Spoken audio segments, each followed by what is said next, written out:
શાંત થાઓ, શાંત. પ્રભુ, આપના અંગે મારો પગ મુકાયો. ક્ષમા પ્રભુ, ક્ષમા.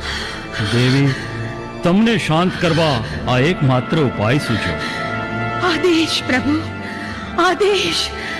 દેવી, તમે ચંડ મુંડને સંહાર્યા, તેથી તમે ચાવંડ તરીકે જગ પ્રખ્યાત થશો.